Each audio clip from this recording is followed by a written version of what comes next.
നമസ്തേ. കഥകളി സാഗരത്തിലേക്ക് സ്വാഗതം. ഇന്നത്തെ കഥ രഥത്തിൻ്റെ രഹസ്യം. രഥം ആരുടെ രഥമാണെന്നറിയാമോ?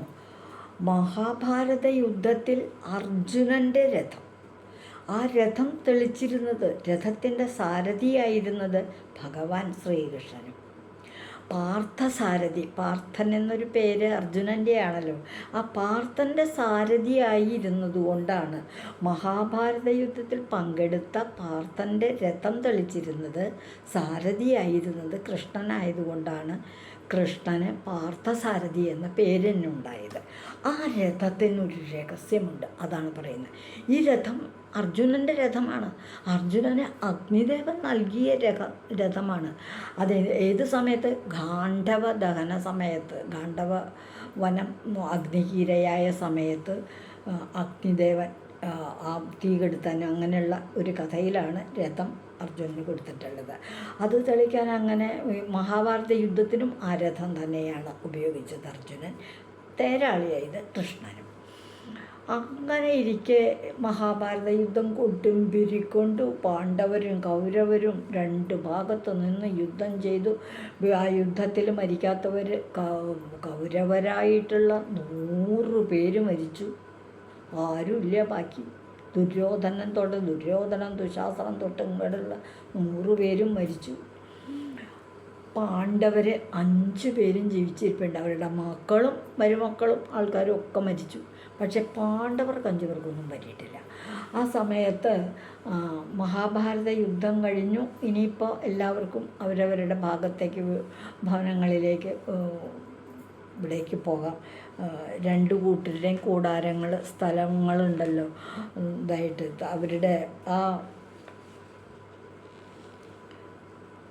അവരുടെ താവളം, 2 കൂട്ടരും താവളം ഉണ്ടായിട്ട് 2 ഭാഗമായി തിരിഞ്ഞല്ലേ യുദ്ധം ചെയ്യണേ.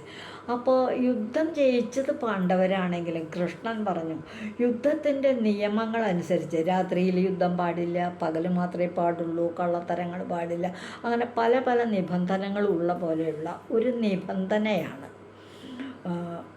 ഒരു സേനാനായകനെ പാടുള്ളൂ, അദ്ദേഹം പറയുന്നതനുസരിക്കണം, അങ്ങനെയൊക്കെയുള്ള ചില നിബന്ധനകളുണ്ട്. അതുപോലുള്ള ഒരു നിബന്ധനയാണ്. യുദ്ധത്തിൽ ആരാണോ ജയിച്ചതെന്ന് വെച്ചാൽ ആ ജയിച്ച കൂട്ടർ, അതിൻ്റെ നേതാക്കന്മാരന്ന് ജയിച്ചവരെ തോറ്റവരുടെ താവളത്തിൽ പോയി അന്നൊരു രാത്രി അവിടെ കഴിച്ചുകൂട്ടും. അവിടെയാണ് അവർ താമസിക്കേണ്ടത്. അതുകൊണ്ട് നമുക്ക് ഇനി ആദ്യം പോകാനുള്ള സ്ഥലം കൗരവരുടെ പാളയത്തിലേക്ക് പോകണം. യുദ്ധപ്പാളയം, അവരുടെ പടപ്പാളയത്തിലേക്ക്, ആ താവളത്തിലേക്ക് പോകണം. അപ്പോൾ അതുവരെ ഉപയോഗിച്ചിട്ട് ഈ രഥത്തിൽ തന്നെ എല്ലാവരും കയറി. അർജുനൻ്റെ രഥത്തിൽ തന്നെ കയറി ശ്രീകൃഷ്ണൻ തന്നെ രഥം ഓടിച്ചു കൊണ്ടുപോയി. അപ്പോൾ ഇങ്ങനെ ദൂരെ കാണാം പാണ്ഡവരുടെ താവളം. അപ്പോൾ അവിടേക്ക് എത്തുന്നതിൻ്റെ കുറച്ച് മുൻപായിട്ട് തന്നെ രഥം നിർത്തി കൃഷ്ണൻ. ഇനി എല്ലാവരും ഇറങ്ങിക്കോളൂ, ഇത് കാണുന്നതല്ലേ, നടക്കാനുള്ള വഴിയുള്ളൂ എന്ന് പറഞ്ഞു. അപ്പോൾ അവരൊക്കെ ഇറങ്ങി. യുധിഷ്ഠിരൻ ഇറങ്ങി, ഭീമൻ ഇറങ്ങി, നകുലനും സഹദേവനും ഇറങ്ങി, അർജുനൻ ഇറങ്ങി. തൻ്റെ ഗാണ്ഡീവവും കാര്യങ്ങളും അമ്പും ഒക്കെ എടുത്തോളൂ എന്ന് പറഞ്ഞു. അതൊക്കെ എടുത്തു ഇറങ്ങി. പിന്നാലെ കൃഷ്ണനുള്ള ആയുധം എന്താ വെച്ചാൽ തൻ്റെ ശംഖുണ്ട്, പിന്നെ ചമ്മട്ടിയുണ്ട്. തേരാളിയെ സംബന്ധിച്ചിടത്തോളം ചട്ടവാറ് ചമ്മട്ടിയാണല്ലോ അല്ലേ, അതുമൊക്കെ എടുത്ത് ഇങ്ങോട്ട് ഇറങ്ങി.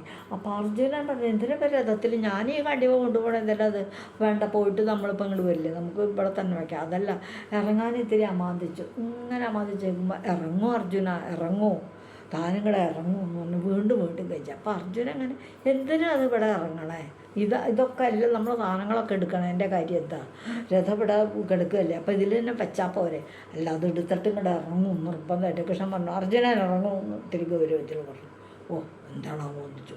അർജുനൻ തൻ്റെ ഗാണ്ഡീവവും കാര്യങ്ങളും ഒക്കെ എടുത്തിട്ട് ഇങ്ങനെ താഴത്തേക്ക് ഇറങ്ങി ഇങ്ങോട്ട് മാറി നിന്ന് കഴിഞ്ഞപ്പോൾ ഈ രഥത്തിന് ഒരു കുടുക്കം ഒരു ശബ്ദം. എന്താ ഈ ശബ്ദം കേട്ടതെന്ന് അപ്പം തോന്നിക്കോ, ഈ കുടിയടയാളുണ്ടല്ലോ, കുടിയുടെ അവിടേക്കാണ്, അവിടെ നിന്നാണ് ശബ്ദം കേട്ടത്. എല്ലാവരും ഇങ്ങനെ മേപ്പോട്ടേക്ക് നോക്കിയപ്പോൾ എന്താ, അർജുനൻ്റെ കുടിയടയാളത്തിലെ ചിത്രം ഹനുമാൻ അവിടുത്തെ പറന്നങ്ങോട്ട് പൊങ്ങി പോകുക. കൊടിയിൽ നിന്ന് ഹനുമാൻ പറന്ന് പൊങ്ങി അങ്ങോട്ട് പോകുന്നു. എന്താണെന്ന് വിചാരിച്ചിങ്ങനെ നിൽക്കുമ്പോഴേക്കും ഇറങ്ങി നിന്നിട്ട് ഈ രഥം പൊട്ടി അങ്ങോട്ട് തെറിച്ചു അപ്പം തന്നെ. അപ്പോൾ ഇറങ്ങി നിന്ന് കൃഷ്ണൻ, ഇപ്പം മനസ്സിലായോ എന്താ ഞാൻ ഇറങ്ങാൻ പറഞ്ഞത്? വേഗം ഹനുമാൻ അവിടെ ഇരിക്കുന്നത് കൊണ്ട് അബദ്ധമൊന്നുമില്ല. ഞാനും ഹനുമാൻ അവിടെ ഉള്ളുണ്ട്. ഞാൻ ഇറങ്ങി കഴിഞ്ഞപ്പോഴും ഹനുമാൻ സംരക്ഷിച്ചു. ഹനുമാനും പോയി കഴിഞ്ഞപ്പോൾ പിന്നെ രഥത്തെ സംരക്ഷിക്കാൻ പറ്റില്ല. അർജുനൻ കരയാൻ തുടങ്ങി. അയ്യോ, മഹാഭാരത യുദ്ധത്തിൽ എന്നെ സഹായിച്ചു, അഗ്നിദേവൻ തന്ന രഥമാണല്ലോ, അങ്ങനെ കത്തിപ്പോയില്ലോ എന്നൊക്കെ പറഞ്ഞ് വിഷമിച്ചു. അർജുന, രഥത്തിൻ്റെ കടമ നിർവഹിച്ചു കഴിഞ്ഞു, എന്നിട്ടല്ലേ നശിച്ചു പോയത്? രഥത്തിൻ്റെ കടമ ഇതായിരുന്നു. അർജുനന് വേണ്ട ഇത്ര നാൾ വരെയുള്ള യുദ്ധം ജയിപ്പിക്കുന്ന വരെയുള്ള സേവനങ്ങൾ ചെയ്യുക. അത് ചെയ്തു കഴിഞ്ഞു, പോയി, അത്രയേ ഉള്ളൂ. ഇതുവരെ എത്രയെത്ര ദിവ്യാസ്ത്രങ്ങൾ വന്നു പതിച്ച സ്ഥലമാണ് ഈ അർജുനനെ കൊല്ലാൻ വേണ്ടിയിട്ട്. എന്തുമാത്രം ദിവ്യാസ്ത്രങ്ങൾ വന്നു വീണ സ്ഥലം. എല്ലാം തടുത്തിരുന്നത് ആ കൊടിയടയാളത്തിലിരുന്ന ഹനുമാനാണ്. ഓരോസ്ത്രങ്ങളും ഈ രഥത്തിലേക്ക് ഏൽക്കാതെ ആ കൊടിയിൽ കാത്തിരുന്ന ആളാണ് ഹനുമാനാണ്. ഹനുമാൻ പോയാൽ പിന്നെ രഥമില്ല. അതാണ് ഇപ്പോൾ ഇവിടെ സംഭവിച്ചത്. നമ്മുടെയും കാര്യങ്ങൾ ഇങ്ങനെയൊക്കെ തന്നെയാണ്. നമ്മളെ എന്ത് കടമയാണോ ഏൽപ്പിച്ചിരിക്കുന്നത്, ആ കടമ കഴിഞ്ഞാൽ നമ്മുടെ കഥയും കഴിഞ്ഞു. അപ്പോൾ അർജുനന് ശരിയാണല്ലോ.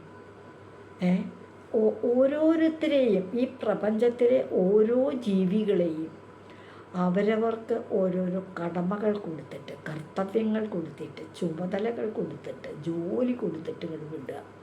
ഇവിടെ വന്ന് ജോലി കഴിഞ്ഞാൽ ഉടനെ നമ്മളങ്ങ് പോകും. രഥത്തിൻ്റെ ജോലി കഴിഞ്ഞു, രഥം പോയി, അത്രയേ ഉള്ളൂ, വിഷമിക്കൊന്നും വേണ്ട എന്ന് പറഞ്ഞ് അർജുനനെ സമാധാനിപ്പിക്കുകയും ചെയ്തു. ആ രഥത്തിൻ്റെ രഹസ്യം അതാണ് ഇന്നത്തെ കഥ. ഇതുവഴി വന്നാലും ഇത്തിരി നേരം ഇരുന്നാലും കഥകൾ കേട്ടാലും കളിയായി പറയും കഥയാണേ, കാര്യം പറയും കഥയാണേ. നന്ദി. ഈ കഥയൊക്കെ കുട്ടികൾക്ക് എന്ത് രസമായിട്ട് കേട്ടിരിക്കുന്നവർ ഒന്ന് പറഞ്ഞു കൊടുത്തു നോക്കൂ. കൂടെ ഈ ചാനലൊന്ന് സബ്സ്ക്രൈബ് ചെയ്യും. മറ്റുള്ളവരെ പ്രേരിപ്പിക്കാൻ നിങ്ങളൊക്കെ ചെയ്തു. മറ്റുള്ളവരെ ഓരോ കഥ കേൾക്കുകയും ചെയ്യുക. മറ്റുള്ള ഓരോ സബ്സ്ക്രൈബേഴ്സിനെയും കണ്ടുപിടിക്കുക.